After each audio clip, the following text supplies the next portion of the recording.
Hello, students. Welcome to the physics classroom.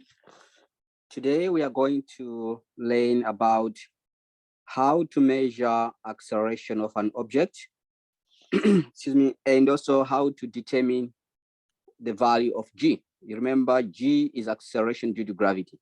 So we are going to learn how to measure acceleration and how to determine the value of g using this experiment.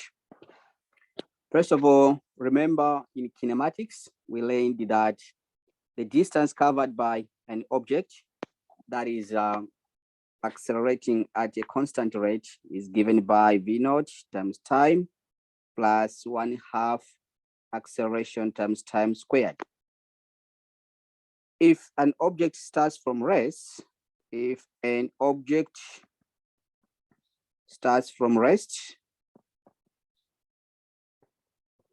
it starts from rest, then we have, let's write our rest correctly.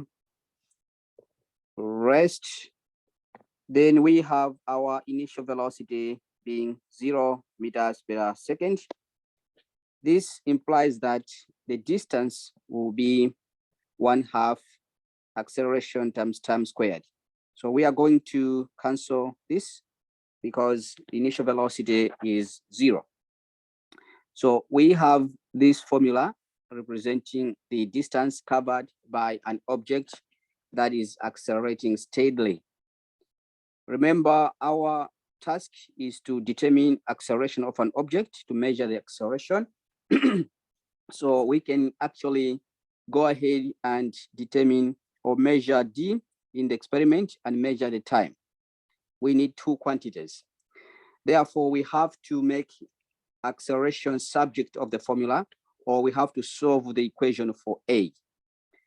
If we solve for a, since d equal to 1/2 acceleration times time squared, I can multiply both sides by 2. I'll end up with twice d equal to a t squared. Thus, multiplying both sides of equation 1 by 2, I'll end up with that. If I multiply equation 2 by, if I divide equation 2 by time squared, I'll end up with twice d over time squared equal to acceleration. So once I measure the time and the distance, I can find the acceleration. Now let's see the experimental setup. This is how we are going to, this is experimental setup. We are going to have the air track like that. So we are going to use an air track, and air track provides a frictionless surface. And we will have blocks. So this is a surface. This is a surface here. Usually I draw my surface like that. Show that it's a surface, the ground or the table surface. There is one leg here, one leg of the air track that will touch the floor. And there is another leg that will touch wooden blocks. We are going to put blocks of wood here, a number of them. These are blocks of wood to provide height and to be able to adjust the height. These are all blocks that we can stack together to provide some height. Now, if I do that, then I have actually the height that I can talk about. So this is the height of the triangle I'm trying to create here. And this is the distance between the support legs. This one, we are going to call it L as the distance between the support legs. As you can see, there is an angle here, which we call theta. And we can say that sine of theta is equal to opposite over hypotenuse. And sine of theta will be h over L, because the opposite side is the h side and the hypotenuse is L according to the triangle I have created here. Now, this is the experimental setup. Again, this is an air track, frictionless place. So this is air track. This is an air track. Okay. And it is actually a frictionless, no friction. We can assume that there's no friction on it. And on top of the air track, we have photo gates. So we have a photo gate that looks like this. It's like a gate that when the car passes through it, it can tell us it can actually help us to measure the time taken for the car to pass through the gates. So there are two gates that look like that. And there'll be a car that starts from here. And this car will be sitting on the air track. It's like a glider. It glides on the air track. So the car will be positioned nearest to the top sensor. This is our sensor here, photo gate sensor. Let me write this one. This is a sensor or photo gate, sensor or photo gate. So the car will be able to travel through the gate, and the distance that the car will travel is here, distance here. And the gate is connected to a timer. Let me draw the timer there. So there are wires that are connected here. There's a wire also from here, and we are going to have our timer somewhere. So we have a timer here. Timer. This measures the time taken for the car to pass through the two gates. So these are wires connected to the timer. This is our timer here. It will tell us how much time will the car take to pass through the photo gate. So basically, what I'm saying is that we can measure the time taken here, time, and we can measure the distance D there. All right, so what we do, we give it elevation, as you can see, give it the air track some slope, position your car nearest to the top sensor, and allow the car to pass through the two gates. And you can measure the time. With the distance and time, you can go ahead and measure our acceleration. Right, so let's go to another page so we can now continue our discussions. So now you have your acceleration as twice d over time squared. You have measured your distance according to the experimental setup, twice d over time squared. And you also know that from the diagram, sine theta is given by opposite over hypotenuse, and the opposite side was the height. The hypotenuse was L. We can now think about what to do with these two equations to finally talk about the value of G. One thing we should remember is that if we use some trigonometry, which we are not going to use here, an object that sits on an inclined plane, and the inclined plane is frictionless, and the acceleration of the box down the inclined plane is given by G sine theta. This is the equation we can derive using trigonometry and Newton's second law of motion. If we apply trigonometry and Newton's second law of motion, we get that acceleration is equal to G sine theta. You can see here that acceleration basically will be 0 if theta is maybe 90 degrees, you know. If theta is 90 degrees, that means the air track is vertical, is perpendicular to the ground. In such a case, acceleration will be G sine of 90 degrees, and sine of 90 degrees is 0. So, sorry, it's 1. So it's 1. So this will give you G. So when the angle is 90 degrees, we have our acceleration as G, which makes sense. That means the acceleration will be due to gravity, acceleration due to gravity. All right. So this equation works. It works. Let's try what will happen if theta is 0. If theta is equal to 0 degrees, then acceleration will be g sine of 0 degrees, and sine of 0 is actually 0. So g times 0, the answer is 0. Yes. So if there is no slope, then there will be no acceleration. Basically, what I'm trying to say here is that this equation works. This equation works. We don't have to know how it came about. We don't have to know the trigonometry. We don't have to know all those gymnastics. But for sure, we know that this equation works. For that reason, we are going to use this equation in conjunction with this equation to understand how acceleration depends on g. So again, we just said sine theta is equal to h over L.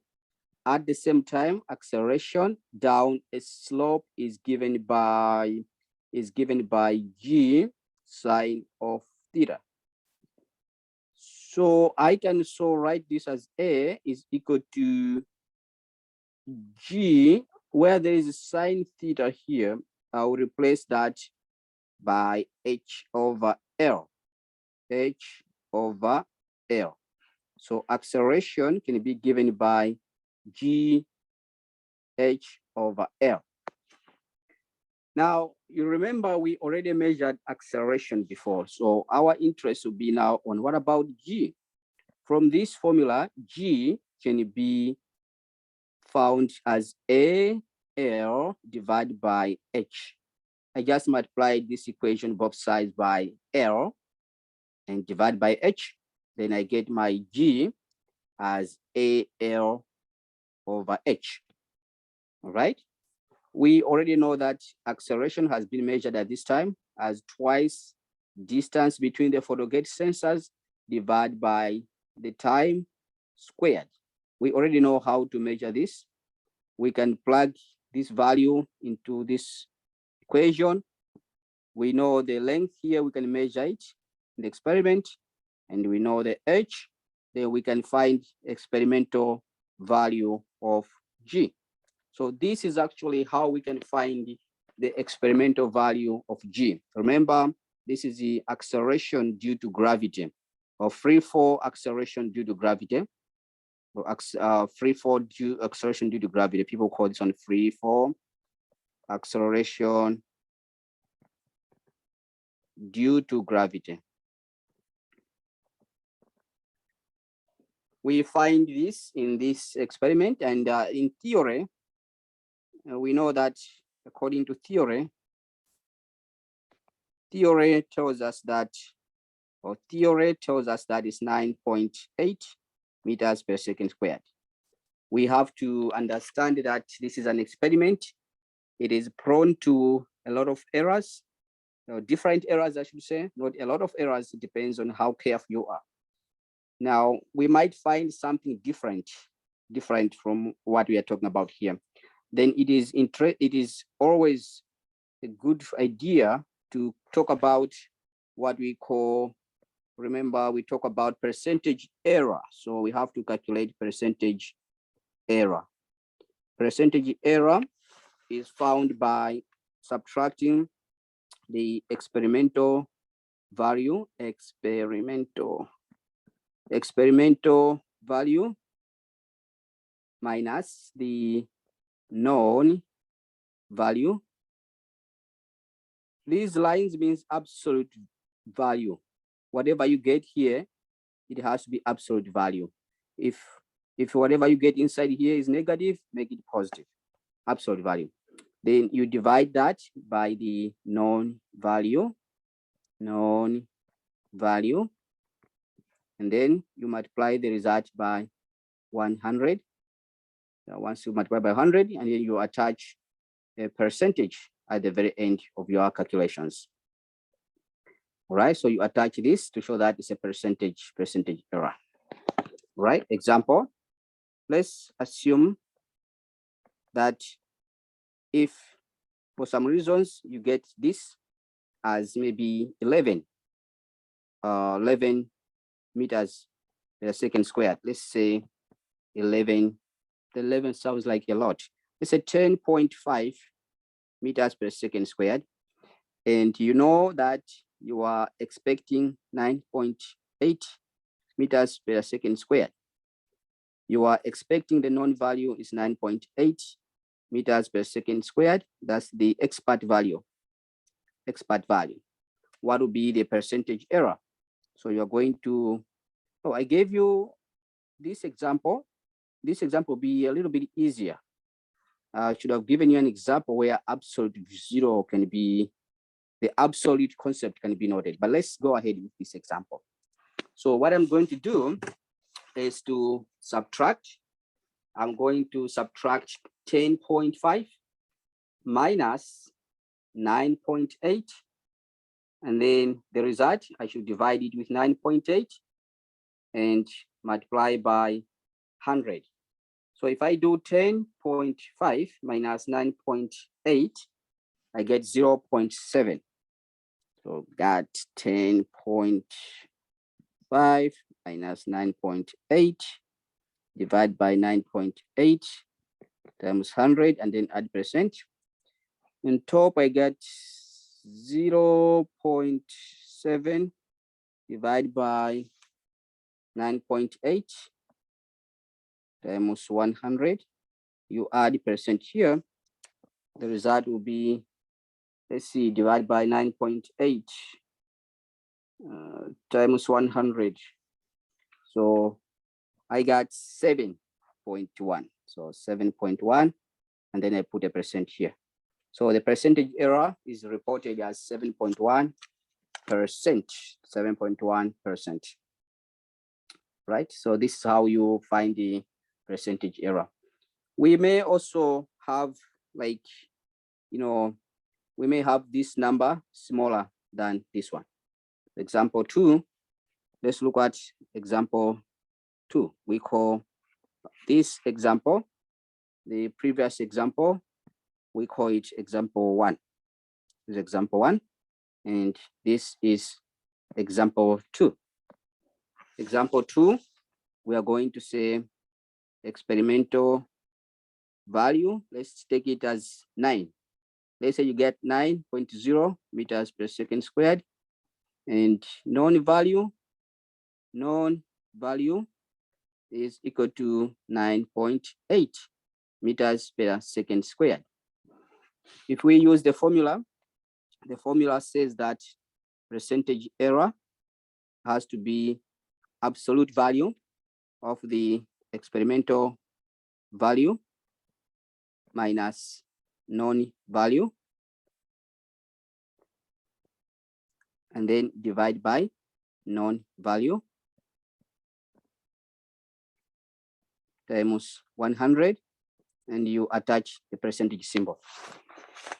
Here, we are going to end up with absolute value of 9.0 minus 9.8 absolute value divided by, of course, the units here, I just dropped the units, divided by the known value. The known value is 9.8 times 100, and you attach this. Now this will give you absolute value of 9 minus 9.8, it's minus 0.8, divided by 9.8 times 100%. This one will give you what? Now remember, this is absolute value, so you ignore the negative sign. The result of this is just 0.8 over 9.8 times 100. You add this symbol here. So here, if I divide by 9.8, I got 0.081, and then times 100, get 8.2. So 8.2%. All right. Now, it is very important to understand the meaning of percentage error. The meaning of percentage error is very, very important. In general, when you get a small percentage error, it means that you have done a good job. In other words, the experimental value is very close to the known value. We usually strive for small percentage error. Small percentage error. Small percentage error will have it tells you that there were minimal errors in your experiment. In other ways, the experimental value is very close to the known value. In this case, if I compare this error here, 8.2, and if I compare that with 7.1, I can tell that, this one looks like is better, smaller error. And here it's a little bit larger, 8.1. 8.2 versus 7.1 looks like, well, this is better, okay? Now, when you find a percentage error that is large, it means that there are some errors. You go back to the assumptions of your laboratory. There are so many assumptions that we made. For example, we assumed that, remember when we used this equation, we assumed that initial velocity is 0. Now, in your experiment, you might find it very challenging to make the initial velocity 0. Where the car starts here matters. Are you starting from the initial velocity that is 0 or not? We also assumed that the air track is frictionless. We assumed that the air track here is frictionless. And that's why we were able to use this result. The result you see here was derived based on the assumption that the surface is frictionless. And that's why we end up with this result. If our air track is frictionless, but not as good as we want, then we might introduce some errors in our experiment. And that will be the reason why we may have percentage errors and sometimes even large percentage errors. That's why it is important to discuss your results. Think about what would be the possible sources of error in any experiment you do. All right, I'll stop here. If you have any questions, please let me know. I wish you all the best. Bye for now.